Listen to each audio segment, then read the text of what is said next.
이 시간에도 우리 주님을 사랑하는 우리 성도님들에게 하나님의 그 신응답과 축복이 함께 하시기를 예수님의 이름으로 축원합니다.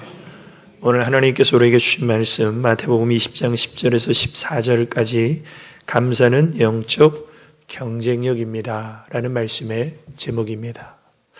우리는 무한 경쟁 사회 속에 살고 있습니다.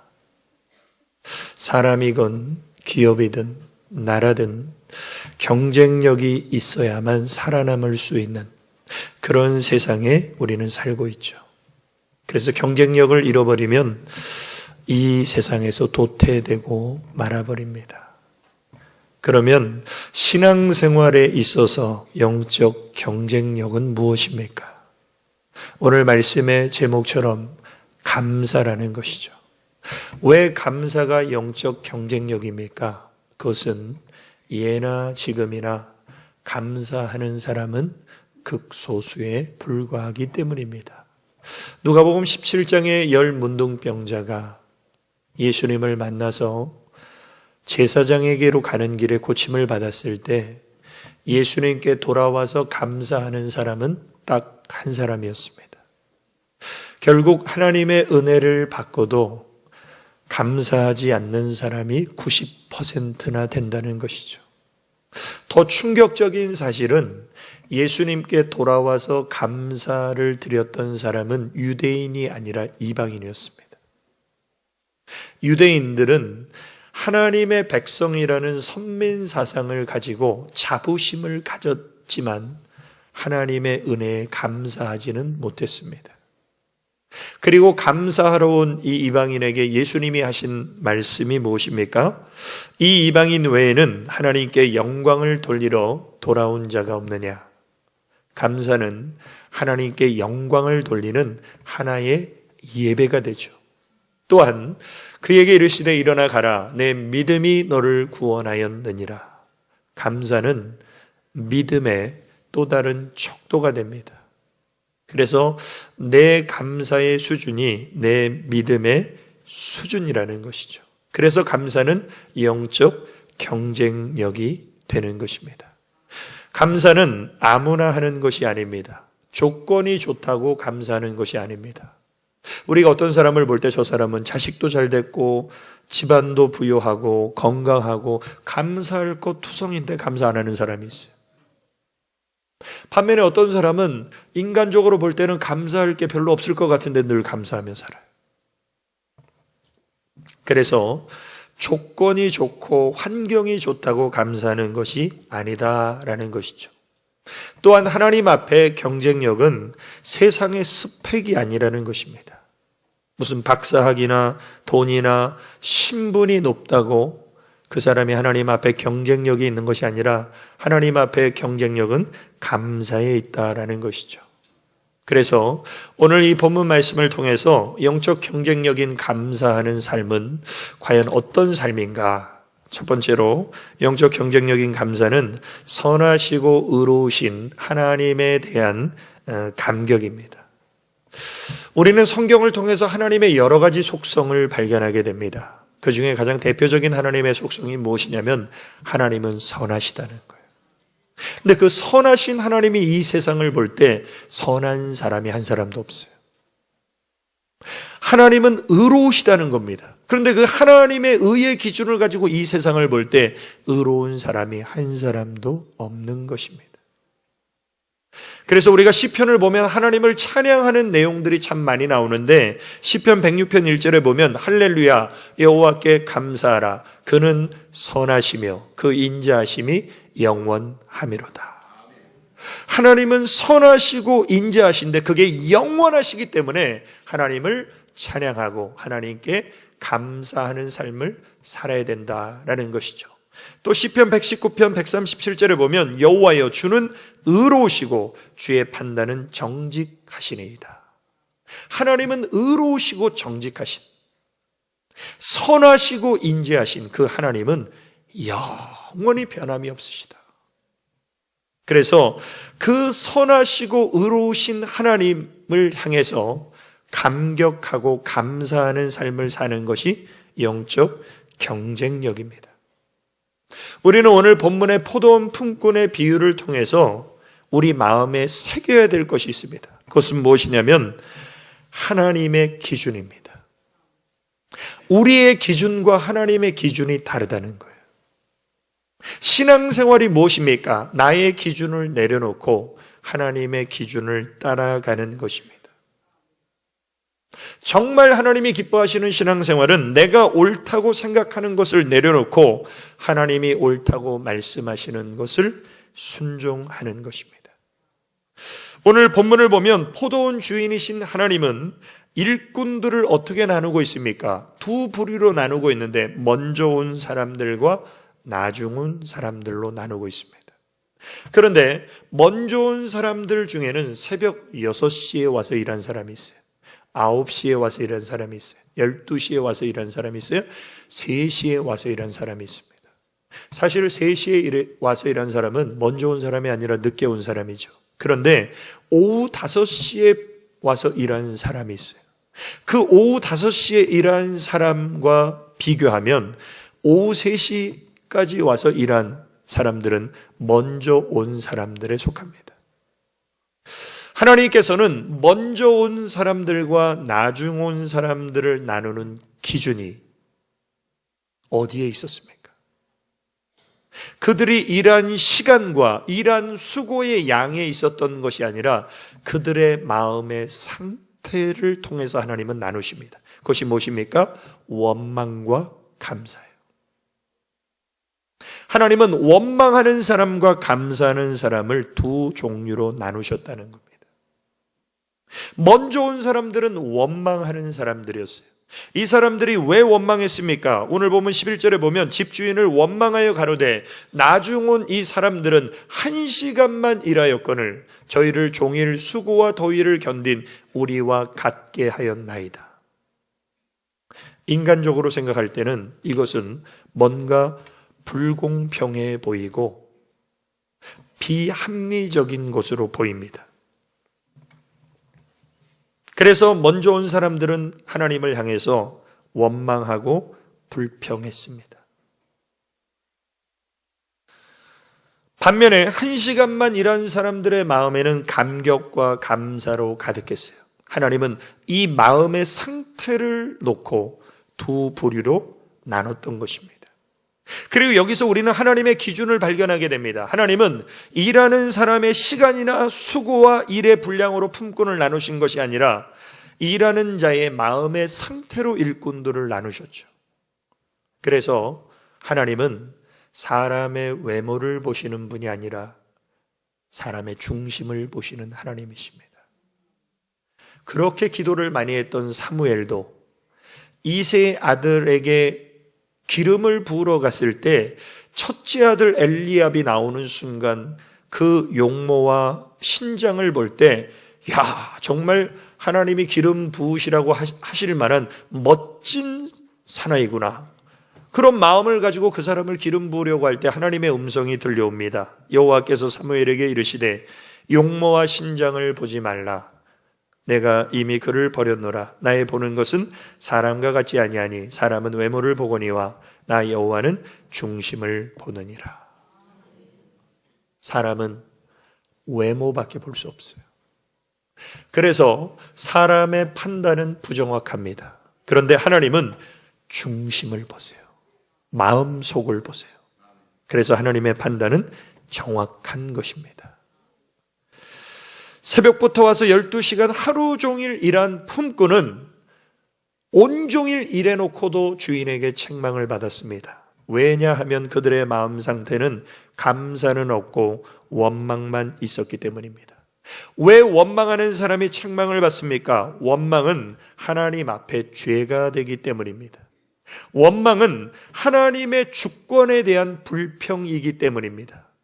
먼저 온 사람들이 지금 하나님을, 주인을 원망했다. 그 원망 속에 담겨진 의미가 무엇입니까? 하나님, 이건 아니잖아요. 하나님, 이건 부당합니다. 이건 잘못된 것입니다. 하나님의 판단은 선하지 않습니다. 이렇게 지금 따지는 거예요. 이게 뭐예요? 죄라는 거예요. 그래서 하나님의 깊은 뜻을 작고 얕은 인간의 생각으로 어떻게 함부로 판단할 수 있겠습니까? 그래서 원망은 하나님이 보실 때 죄가 되고, 원망은 하나님이 보실 때 어리석은 짓이에요. 그래서 욥은 우리 하나님이 칭찬하실 정도로 욥처럼 하나님을 경외하고 악에서 떠난 자를 네가 봤냐고 하나님이 인정하실 정도로 하나님을 잘 섬겼던 욥에게 엄청난 환난 풍파가 몰아닥칩니다. 그러면 내가 하나님을 잘 섬겼는데 내 인생에 환난 풍파가 몰아닥치면 누구나 다 원망하고 불평할 수 있습니다. 하나님, 저에게 이러실 수 있습니까? 그런데 욥은 원망하지 않았어요. 불평하지 않았어요. 왜 그랬습니까? 욥기 1장 22절에 보면 이 모든 일에 욥이 범죄하지 아니하고, 원망은 하나님 앞에 범죄하는 것이었기 때문에 하나님을 향하여 어리석게 원망하지 아니하니라. 욥은 알았습니다. 말씀을 통해서 원망은 하나님 앞에 죄 짓는 것이고, 원망은 하나님 앞에 어리석은 행동이다. 오늘 사랑하는 성도 여러분, 어떠한 환경과 상황 속에서도 어리석게 하나님을 원망하지 마시고, 선하시고 의로우신 하나님의 하나님 되심을 인정하며 그 하나님의 은혜에 감격하시기를 주님의 이름으로 축원합니다. 오후 5시에 부름받은 품꾼의 마음에는 감사와 감격이 있었습니다. 그 감격과 감사가 있었던 5시에 부름받은 품꾼과 같은 삶을 살았던 사람이 바로 사도 바울이에요. 사도 바울은 율법주의자이고 바리새인이었습니다. 열심히 교회를 핍박하는 사람이었어요. 그런데 그가 다메섹 도상에서 예수님을 만나고 나니까 그의 인생이 바뀌어버려요. 그리고 복음을 증거하는 하나님의 사도로 그가 쓰임받습니다. 그러면서 어떤 고백을 하냐면, 내가 이방인인 너희에게 말하노라. 내가 이방인의 사도인 만큼 내 직분을 영광스럽게 여기노니. 사실 사도 바울 당시에 이방인의 사도는 별 볼 일 없는 직분입니다. 왜냐하면 그 당시의 복음은 유대인들에게 중심적으로 증거되었기 때문에 이방인들을 무시했던 유대인들이 이방인에게 복음을 전하는 것은 하찮은 일로 여겼어요. 그러나 사도 바울은 이방인의 사도라는 그 직분을 영광스럽게 여겼습니다. 왜? 하나님이 내게 주신 직분이기 때문에. 더 나아가서 디모데전서 1장 12절에 보면, 나를 능하게 하신 그리스도 예수 우리 주께 내가 감사함은 나를 충성되이 여겨 내게 직분을 맡기심이니. 하나님이 내게 직분을 맡기신 것은 하나님이 나를 충성되이 여기셨다.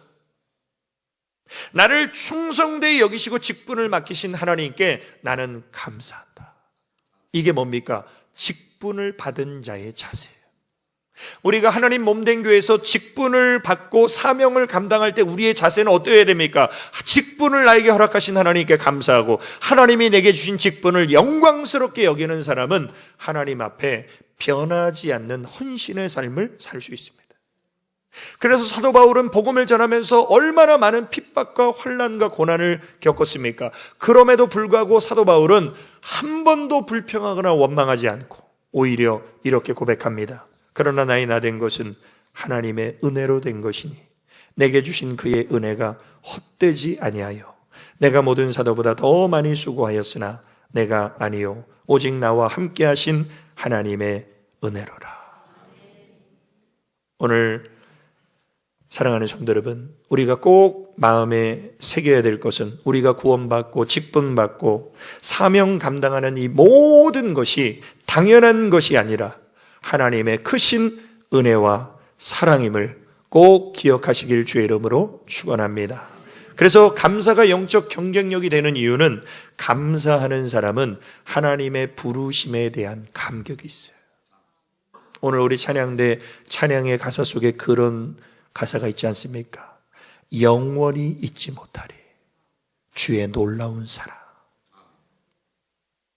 하나님의 그 한량없는 은혜, 그 사랑과 그 은혜에 대한 감격이 내 가슴 깊은 곳에서 회복되는 시간 되시기를 주님의 이름으로 축원합니다. 두 번째로 영적 경쟁력인 감사는 선하시고 의로우신 하나님을 인정하는 것입니다. 오늘 본문에 먼저 온 품꾼들의 마음에 원망과 불평이 가득했던 이유가 무엇입니까? 왜 이 사람들은 하나님을 원망하고 불평했습니까? 그것은 바로 하나님을 오해했기 때문입니다. 우리가 하나님을 바로 알지 못하고 오해하면 우리가 원망하고 불평하게 돼 있어요. 근데 가만히 생각해 보면 원망하고 불평하면 할수록 그 사람은 악해집니다. 그 사람은 마귀를 닮아가요. 반면에 감사하는 사람은 점점점 아름다워집니다. 감사는 우리의 영혼과 내면을 아름답게 만들어줘요. 그래서 감사하는 사람은 예수님을 닮아가게 됩니다.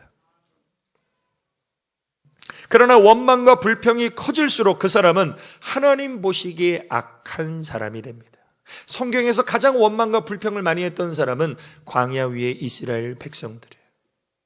그 원망하는 이스라엘 백성들을 하나님은 뭐라고 평가하시냐면 민수기 14장 26절에 보면 여호와께서 모세와 아론에게 일러 가라사대 나를 원망하는 이 악한 회중을, 하나님을 원망하는 사람들을 하나님 뭐라고 말씀하시냐면 악한 회중이다. 그러면서 내가 어느 때까지 참으랴? 이스라엘 자손이 나를 향하여 원망하는 바 그 원망하는 말을 내가 들었노라. 그래서 우리 믿음의 사람들이 말 조심해야 되는 이유가 뭐냐면 내가 하는 모든 말을 하나님이 위에서 다 들으시는 거예요. 하나님이 위에서 듣기만 하시는 것이 아니라 더 무서운 말씀이 무엇입니까? 그들에게 이르기를 여호와의 말씀에 나의 삶을 가리켜 맹세하노라. 하나님이 하나님 자신을 걸고 맹세하신 그 내용이 뭐냐면 너희 말이 내 귀에 들린 대로 내가 너희에게 행하리니. 그러니까 우리가 누군가를 원망하고 불평했다. 그 원망과 불평이 그 사람에게 하나님에게 가는 것이 아니라 이게 다 나에게로 가요.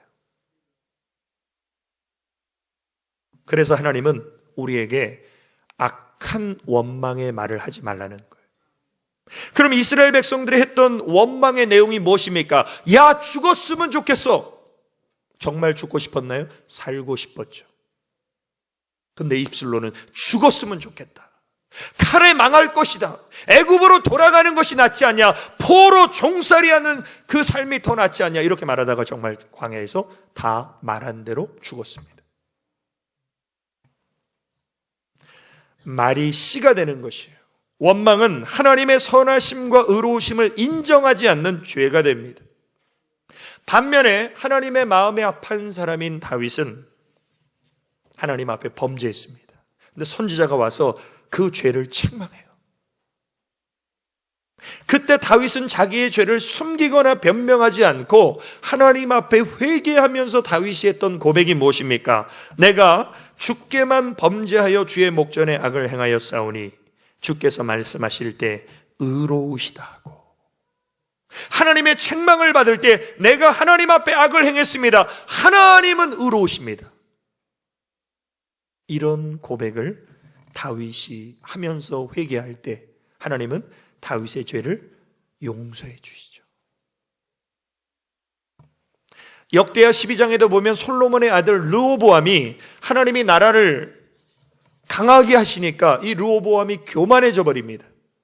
사람은 누구나 다 똑같습니다. 어려울 때는 누구나 겸손할 수 있어요. 그런데 하나님이 복을 주시고 높여주시고 어떤 특별한 은혜를 주시면 인간이 교만해지는 특징이 있어요. 그런데 하나님은 교만한 자를 물리쳐 버리시죠. 그래서 그 교만한 르호보암과 이스라엘을 하나님이 애굽왕 시삭을 통해서 쳐버리십니다.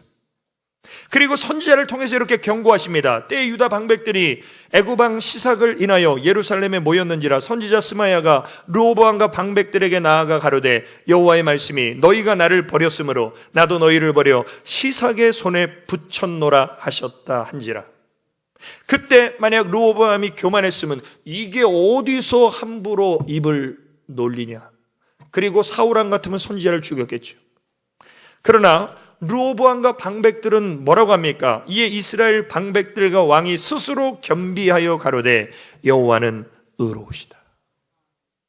하나님이 선하시고 의로우심을 인정했던 거예요. 우리가 하나님 앞에 교만해서 불순종하고 우리가 죄졌습니다. 하나님은 의로우십니다. 이렇게 하나님을 인정할 때 하나님은 어떤 은혜를 주십니까? 여호와께서 저희의 스스로 겸비함을 보신지라 여호와의 말씀이 스마야에게 임하여 가라사대 저희가 스스로 겸비하였으니 내가 멸하지 아니하고. 하나님의 진노를 돌이키시고 다시금 그들을 긍휼히 여기시죠. 그러나 원망과 불평은 무엇입니까? 하나님 잘못됐습니다. 하나님 선하지 않습니다. 하나님은 의롭지 않습니다. 이렇게 원망과 불평하면 하나님 앞에 진노와 심판을 받는 거예요. 오늘 사랑하는 성도 여러분, 우리의 판단, 우리의 생각보다 더 높고 더 깊으신 하나님의 선하심과 의로우심을 인정하며 사시기를 주님의 이름으로 축원합니다. 결론입니다. 영적 경쟁력인 감사는 선하시고 의로우신 하나님의 뜻입니다. 제가 서두에도 말씀드렸지만 하나님의 기준과 우리의 기준은 달라요. 우리의 기준은 일찍 와서 오래 일한 사람, 더 일한 양이 많은 사람이 더 많은 것을 받아야 되는 것이 우리의 기준이에요. 그러나 하나님의 기준은 얼마나 일을 많이 하고 얼마나 오랜 시간을 일했느냐를 보시는 분이 아니라 하나님은 일하는 자의 마음의 상태를 보시고 싹을 주시는 분이세요. 요한계시록 2장에 보면 우리 교회보다 더 부지런한 교회가 있습니다. 우리 교회보다 더 인내하는 교회가 있습니다. 바로 에베소 교회예요. 에베소 교회는 부지런하고 어려움이 닥쳐와도 인내를 잘하는 교회였어요. 그런데 그 교회를 하나님은 책망하십니다. 그 이유가 무엇입니까? 요한계시록 2장 3절 이하에 보면 내가 참고 내 이름을 위하여 견디고 게으르지 아니한 것을 아노라. 우리는 참고 게으르지 않고 부지런히 교회에서 열심히 예배드리고 사명 감당하면 저 사람 하나님을 정말 사랑하는 사람이구나. 우린 그렇게 생각하죠. 이게 사람이 보는 눈이에요. 그러나 하나님은 그러나 너를 책망할 것이 있나니 너희 처음 사랑을 버렸느니라. 여기서 우리가 뭘 알 수 있습니까? 주님의 부르심의 감격과 첫사랑의 감격을 잃어버린 채로도 교회 안에서 열심히 충성 봉사할 수 있다는 거예요. 그러나 하나님은 처음 사랑을 버린 에베소 교회를 책망하십니다. 마찬가지로 새벽 6시부터 와서 오후 6시까지 12시간을 일한 사람의 마음속에는 부르심의 감격이 없었어요. 처음 사랑의 감격이 없었어요.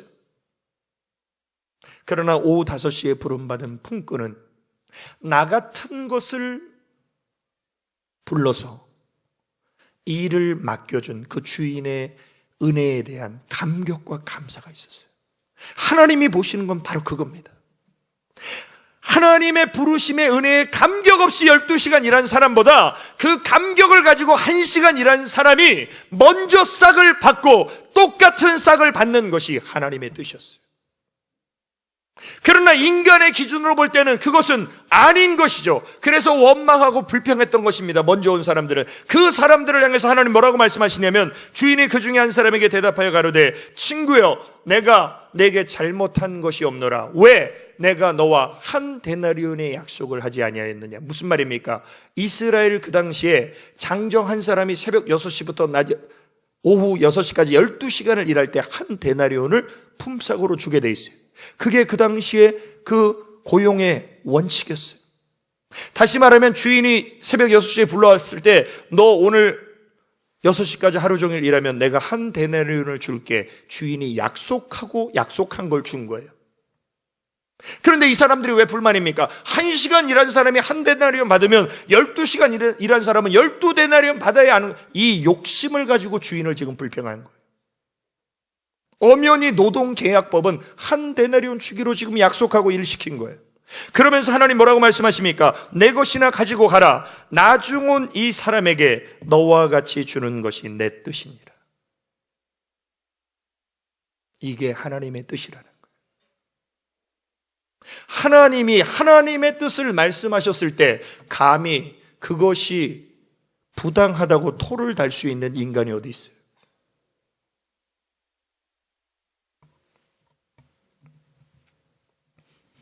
하나님의 선하시고 의로우신 기준은 일한 시간과 양보다 일하는 자의 중심이 더 귀하다는 게 하나님의 기준이고 이게 하나님의 뜻이라는 거예요. 그럼 신앙생활은 뭐예요? 하나님의 뜻에 맞춰 믿음으로 사는 거예요. 더 나아가서 하나님 뭐라고 말씀하시냐면 내 것을 가지고 내 뜻대로 할 것이 아니냐, 내가 선함으로 내가 악하게 보느냐. 이것이 하나님의 선하신 뜻인데 내가 선한데 네가 악함으로 나를 악하게 보느냐. 하나님이 이렇게까지 말씀하시는. 우리는 선하신 하나님을 오해해서는 안 된다는 거예요. 의로우신 하나님의 기준을 우리가 무시해서는 안 된다는 거예요. 그런 사람이 누가 있었습니까? 요나 선지자가 있었죠. 요나 선지자가 어떤 사람이에요? 하나님이 니느웨로 가서 하나님의 심판을 선포하라. 그런데 다시스로 갔어요. 왜? 자기 뜻은 니느웨 사람들은 하나님 앞에 심판받아 멸망해야 되니까. 근데 하나님이 풍랑을 일으키시고 물고기 뱃속에서 3일 동안 그를 고통 가운데 회개시키셔서 다시 니느웨로 가게 하십니다. 요나가 어쩔 수 없이 니느웨로 갔어요. 니느웨가 얼마나 큰 성인지 3일 길을 걸어다니면서 사람들에게 하나님의 심판을 외쳐야 되는데 요나는 고작 하루만 돌았어요. 왜? 아직도 자기 안에 자기 생각이 있었기 때문에.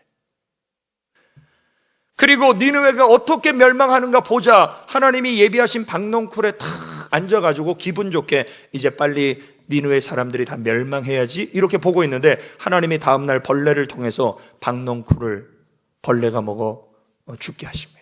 그러자 뜨거운 태양볕이 막 내리쬐는 거예요. 갑자기 요나가 막 짜증이 나는 거예요. 그러면서 하나님을 향해서 하나님 저 죽여주세요. 그때 하나님이 요나의 마음을 다 아시고 야, 네가 박농쿨로 인하여 지금 나한테 성질을 내는 것이 너 그거 합당한 거니? 그때 요나가 뭐라고 말합니까? 하나님, 제가 성내어 열받아 죽을지라도 나는 합당합니다. 이렇게 하나님 앞에 대들었던, 무식하면 용감했던 인간이 요나였어요. 그때 하나님이 요나를 향해서 뭐라고 말씀하시냐면 야, 네가 박농쿨에게 물을 줬니 거름을 줘봤니? 네가 박농쿨에게 한 게 뭐가 있어?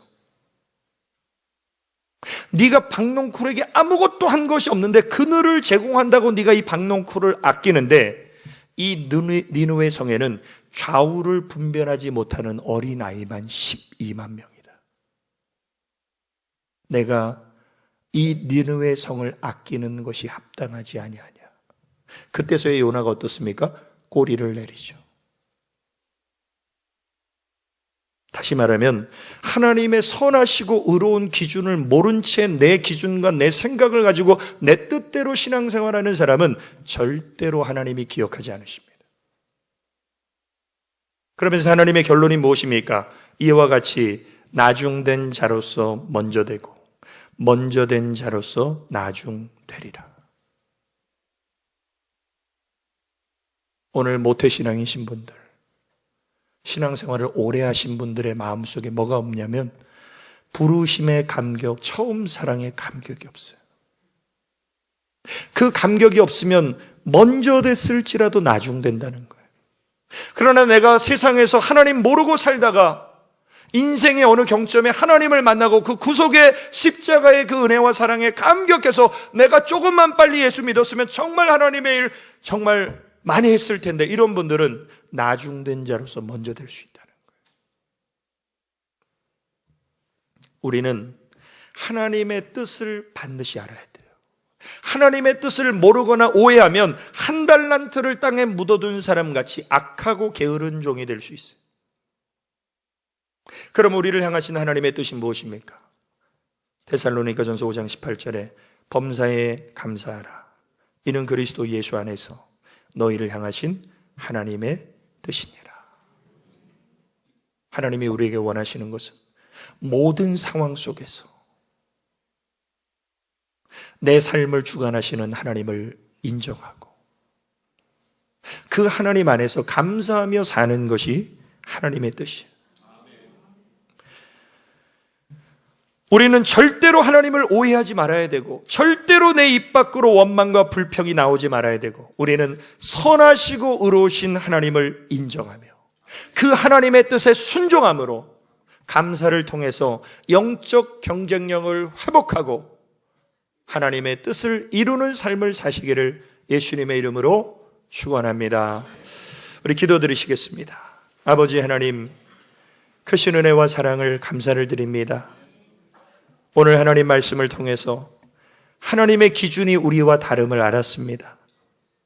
하나님의 선하시고 의로우심에 우리는 감격하게 하시고 인정하게 하여 주시고 그 뜻을 순종함으로 영적 경쟁력인 감사가 회복되는 삶을 살게 하여 주옵소서. 예수님의 이름으로 기도 올리옵나이다. 아멘.